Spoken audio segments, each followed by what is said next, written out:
Bendiciones, mis amados hermanos, amigos, familia, qué gusto estar con ustedes en este glorioso día, aleluya, que Dios nos da la oportunidad de poder resucitar, como siempre suelo decirlo. Usted y yo amanecimos vivos, así que yo le invito para que ore conmigo, pero antes le tengo una sorpresa maravillosa. ¿Sabe quién está conmigo en este momento? Bueno, bendiciones. Soy la amada esposa de Fabio Castañeda. Soy la pastora Jacqueline Castañeda y en verdad que es una bendición pues estar junto con mi esposo y más sabiendo que ustedes lo extrañaron tanto. Entonces el verlo aquí ya junto a ustedes a través de un audio pues es una gran bendición. Basado en el tema que queremos desarrollar, me puse a pensar y dije, voy a invitar a mi esposa para que comparta conmigo porque es muy importante escuchar la voz de la mujer cuando estamos hablando del hogar, estamos hablando de temas que yo creo que es necesario el aporte y la sabiduría que Dios ha puesto en el corazón de ella. Así que vamos a orar, vamos a darle gracias a nuestro Dios, papito lindo. Estamos agradecidos por tu inmenso amor. Gracias por este nuevo día que tú nos das. Gracias por cada persona que está juntamente con nosotros escuchando estos devocionales en diferentes partes del mundo. Los bendecimos y te damos gracias. Amén y amén. Gloria al Señor. Muy bien, queremos dar la bienvenida a aquellos que ingresaron a los devocionales desde el corazón de Dios. Bienvenidos. Estamos manejando un tema que yo lo inicié ayer, hicimos la introducción, que le hemos titulado No sé qué palabras usar para poder restaurar mi hogar. Para poder restaurar mi hogar, y tomamos un texto como base bíblica que fue Colosenses capítulo 4 versículo 6. Mire lo que dice esta palabra: sea vuestra palabra siempre, sea vuestra palabra siempre, con gracia, sazonada con sal, para que sepáis cómo debéis responder a cada uno. Así que la Biblia nos enseña a nosotros cómo saber hablar, o sea, tenemos que saber hablar. Y estábamos diciendo en el día de ayer, mencionamos textos para entrar directamente al punto, pero mencionamos simplemente ayer 4 textos que no los voy a volver a leer, solamente mencionarlos. Eclesiastés 10:12 nos decía que lo que nosotros hablamos con nuestra boca causa nuestra propia ruina. Sí. Entonces se imagina que a veces estamos viviendo cosas dentro de nuestro hogar que no vienen ni por ataque de terceros, sino por nosotros mismos. Por nuestra boca. Por nuestra boca, por lo que decimos. Y el otro texto fue Proverbios 10:32, Proverbios 12:13, y el que me sorprendió bastante fue Proverbios 18:6, que dice que los labios del necio traen contienda y su boca los azotes llama. ¿Cómo le parece? Wow, es un texto terrible. O sea, impresionante, como quien dice, lo que usted habla con su boquita se convierte como en correazos, en golpes que usted mismo coloca a la espalda, y aparte de eso su boca trae quebrantamiento para sí. Entonces nos propusimos le dije a mi esposa, ven conmigo porque vamos a hablar de qué palabras se tienen que usar para que nosotros podamos tener un hogar estable, saludable, armonioso y lo más importante, agradable a Dios. Exactamente, o sea, es como nosotros bíblicamente vamos a enseñarle. No son palabras que se dicen simplemente como si fueran palabras mágicas en una oración. Como la gente dice, pastor, deme la palabra clave y las palabras precisas que tengo que decir en la oración para que mi hogar sea armonioso, sea que tenga estabilidad que sea saludable, armonioso y que sea agradable a los ojos de Dios. Pero hay algo bien importante en el punto que se va a tratar hoy, es porque muchas veces pensamos que solo se trata de palabras, pero esas palabras tienen que tener acciones, tiene que tener hechos, y es algo de lo que las mujeres continuamente, a lo mejor se escucha mucho en las mujeres decir a los hombres, tus palabras dicen tanto que tus hechos borran tus palabras. ¿Cómo es el dicho? Estoy como el Chavo del Ocho. Dicen tantos tus palabras. Dicen tantos tus hechos que borran tus palabras. Que no me dejan oír tus palabras. Ok, y pienso que así es. O sea, mucha gente puede decir, ¿cuál es la palabra que yo necesito para restaurar mi hogar? Y yo creo que aquí también podríamos decir ¿cuáles son las acciones para restaurar mi hogar. Porque he dicho tantas palabras que simplemente se las ha llevado el viento.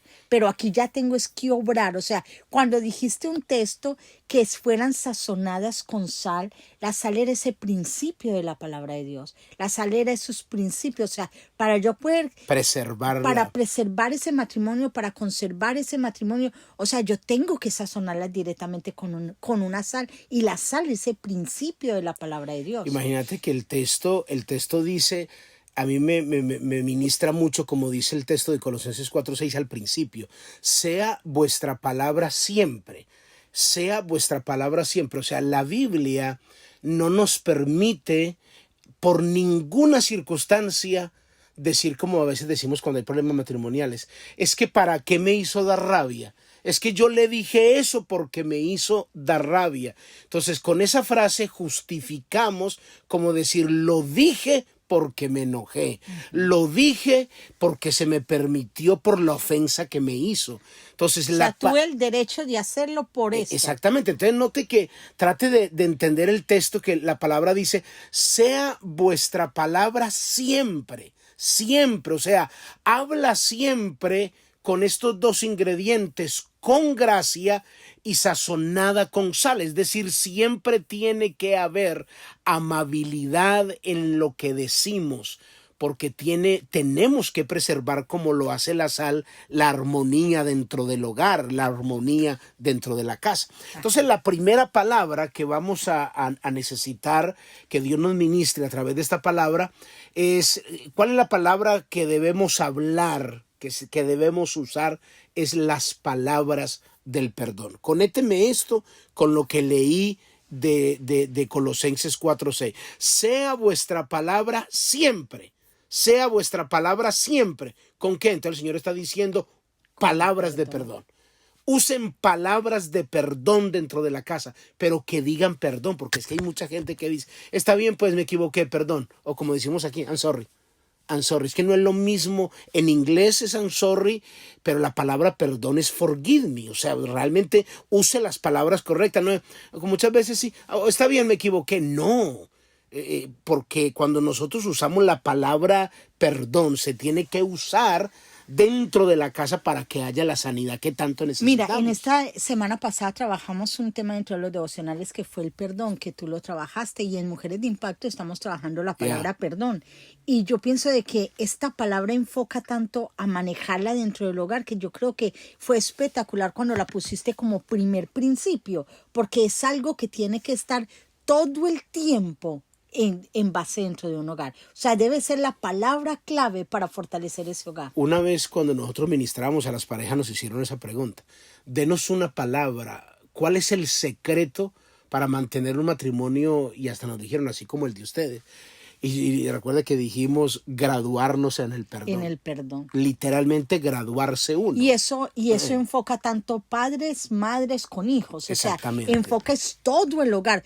Todo el hogar tiene que aprender ese principio de lo que es el perdón. O sea, las palabras del perdón dentro de casa vienen a ser como la medicina para nuestro hogar. O sea, es la medicina, lo que cada uno tiene que tomar. Entonces eso nos invita a que cada papá, a que cada mamá, que cada hijo entienda que cada uno tenemos que evaluar en nuestro corazón nuestra falta de perdón. O sea, tenemos que mirar si realmente hemos perdonado completamente, porque debemos de entender que si no perdonamos hay consecuencias a nivel espiritual, igualmente a nivel emocional y a nivel físico. Y tú leías hoy y me compartías un tema que estabas leyendo sobre que había un libro que estabas leyendo donde la falta de perdón causaba, o sea, problemas, lo que era enfermedades totalmente dentro del cuerpo. Incluso, déjeme leer una partecita que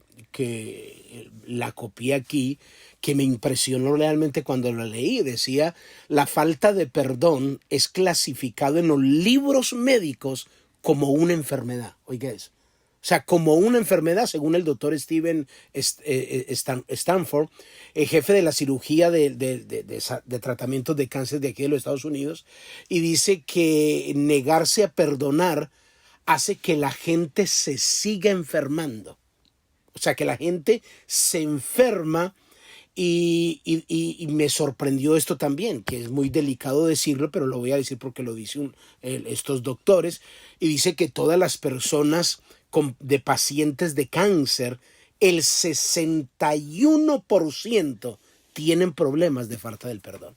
Wow, fuerte. 61% de los que tienen el cáncer, cuando ya los ministran, incluso del doctor Michael Barry, él escribió un libro y él dice que es un veneno para el cuerpo completamente, es que si el no saber perdonar. Si podemos ver una persona que no ha perdonado o está almacenando esa rabia, esa falta de perdón, muestra amargura, muestra depresión, muestra ira rápidamente, que se desespera rápidamente y muestra no deseo de vivir, porque su corazón se ha llenado tanto de amargura y de depresión que se cierra su círculo al deseo de vida.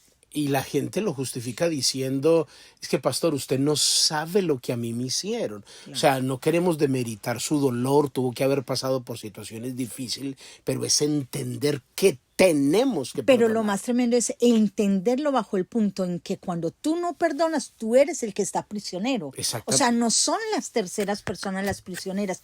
Tú estás siendo prisionero cuando no estás soltando el perdón. Esto es una información que leímos de un libro, pero vamos a ver qué dice la Biblia. Colosenses 3:13 dice, soportándoos unos a otros, perdonándonos unos a otros. Si alguno tuviere queja contra otro, de la manera que Cristo os perdonó, así también hacedlo vosotros. O sea, una demanda espiritual. Exactamente, tenemos que hacerlo bíblicamente. Es más, vamos más profundo.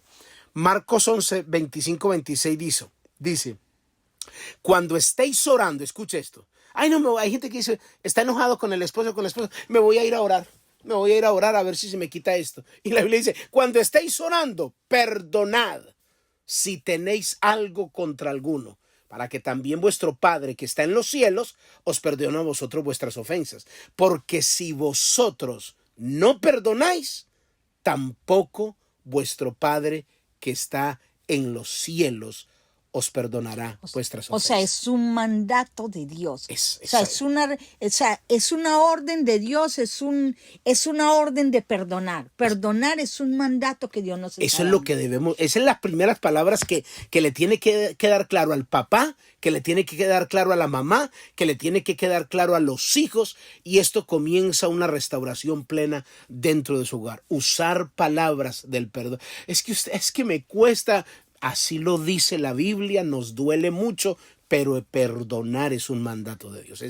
Tenemos cantidad de textos, pero nos tomaría realmente demasiado tiempo. Pero yo sí les daría, cualquier persona podría preguntar ahí, pastora, ¿cómo hago para perdonar? Vaya a lo mismo del mismo texto, vaya delante de la presencia del Señor y usted va a sentir el refrigerio y va a sentir la fuerza para poder perdonar. Dios le va a revelar cómo está su corazón. Padre, yo te doy muchas gracias por tu inmenso amor. En el nombre de Jesús, amén, amén, gloria al Señor. Muy bien, mis amados hermanos, amigos, familia, cuídense mucho, bendiciones, bye bye.